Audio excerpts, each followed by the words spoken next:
Esta es Itapucú, la piedra más grande que podemos encontrar en Corrientes. Antes fue Itá, un joven guaraní que se portó mal con su enamorada Mirí. Entonces Tupá, el todopoderoso Dios de su pueblo, se encargó de él, convirtiéndolo en roca, fría y dura como su corazón.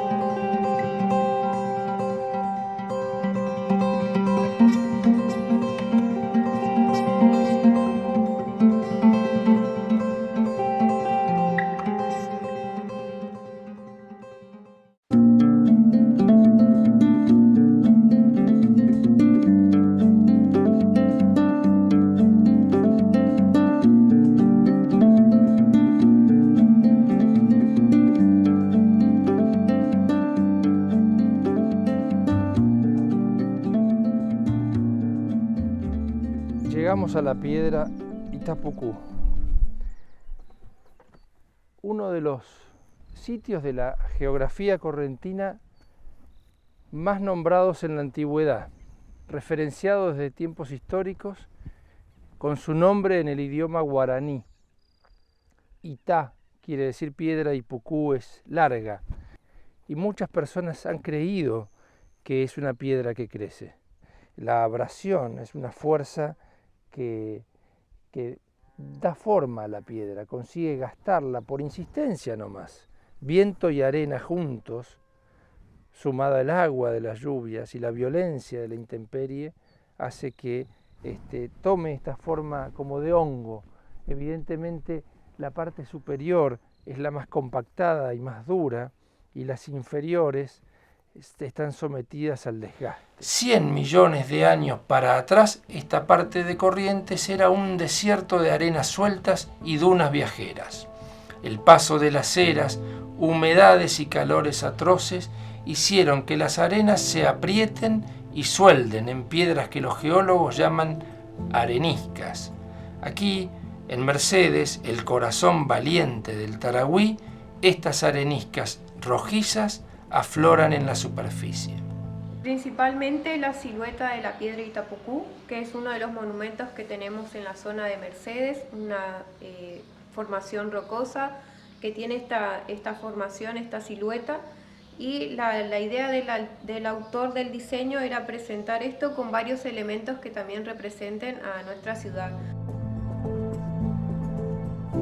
Es posible que algunas de estas rocas hayan alcanzado la dimensión de edificios, pero el desgaste de las aguas y vientos fue fatal y quedó Itapucú sola en medio de una dilatada llanura de rocas cansadas y pastizales ondulantes.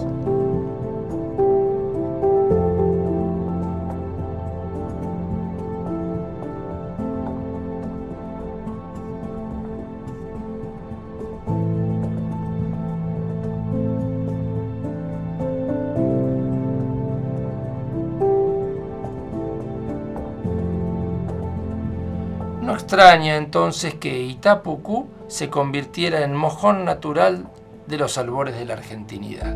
Entrando en 1800 se instaló allí una posta de viajeros, albergue y almacén, con agua y resguardo para cabalgaduras y bueyes cinchadores de tremendos carretones.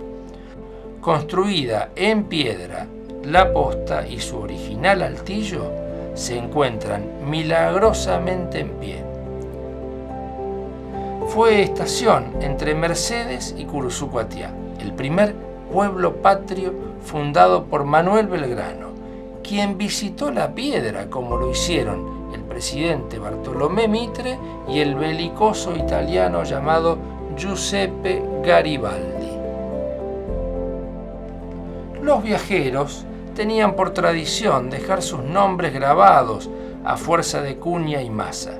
Repasando las inscripciones viejas pienso, no cualquier empuñadura tendría la fuerza necesaria para hacer marcas así de profundas, indelebles. ¿Habrá habido gente para hacerlo por algunas monedas?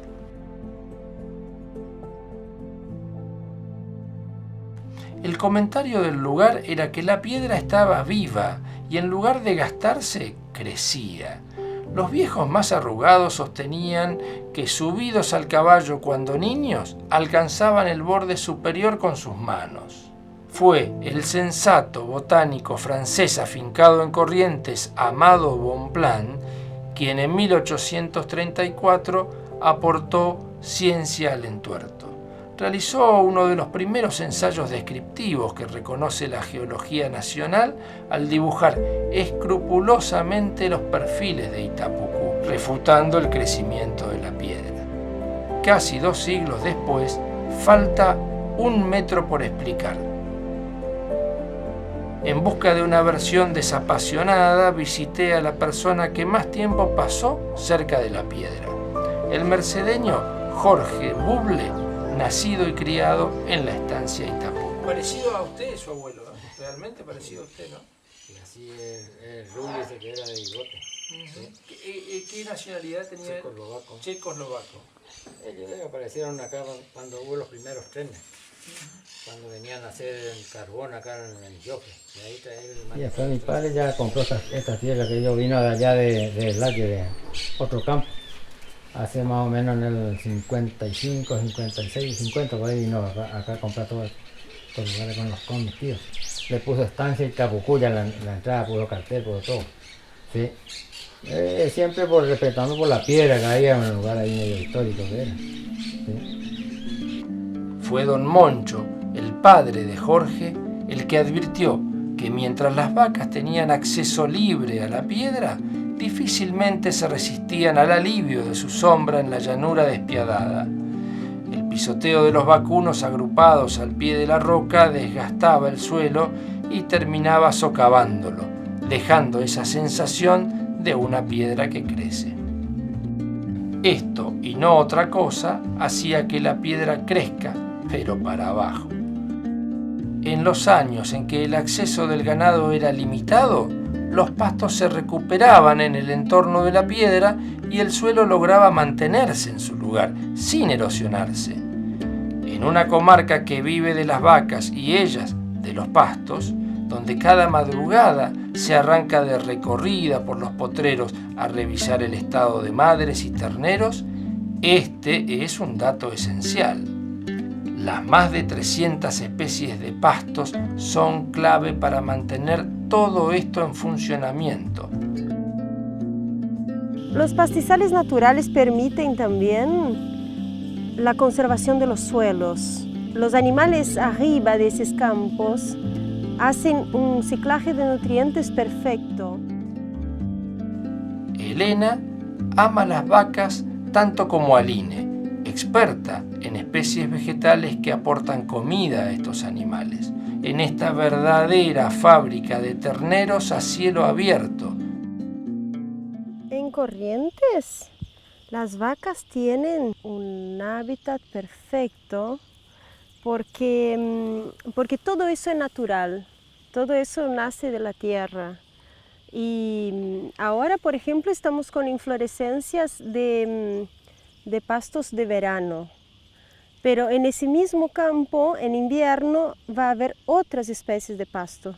Y eso todo contribuye para que desde que nace el ternero, toda la vida, la vaca pueda vivir acá. Y eso pasa en pocos lugares del mundo, que no hace falta dar de comer a los animales. Escenario reconocido internacionalmente como ideal de producción sustentable. Entre las piedras hallamos una sutil demostración de su desconocida biodiversidad. Apenas visible, un mini cactus, Gymnocalycium mesopotamicum. Parece una piedrita más. Si escapó del ojo del atento Bonpland, no lo hizo al del botánico italiano Roberto Kiesling, el mayor especialista en cactus del mundo. Sorprendente al florecer, este pequeño cactus nunca fue hallado fuera de Mercedes. No estoy seguro de que Buble supiera de él, pero debió intuir la importancia de la conservación de Itapucú al dar un paso ejemplar.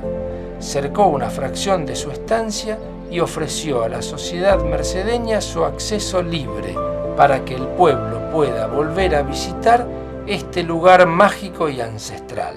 Por esa misma razón, cuando le pidieron para hacer la ruta, le había donado papá 3 hectáreas, más 3 hectáreas le donó para poder hacer un predio ahí, la Vuelta de la Piedra, y hacer la ruta. Itapucú tiene ahora un cuaderno para anotar los nombres de las personas que la visitan, sin que sea necesario seguir lastimando a la piedra.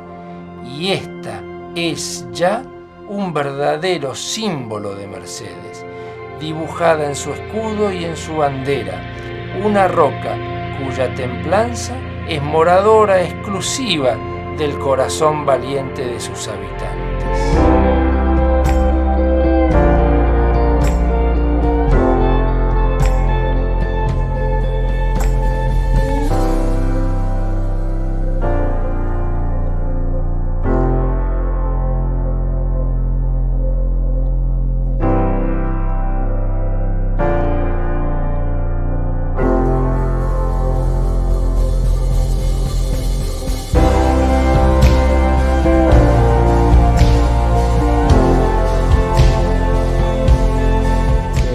Piden los deseos, así que quieren casarse, quieren algo, siempre tiran 3 piedras, a tirar tienen que quedar las 3, si cae una ya...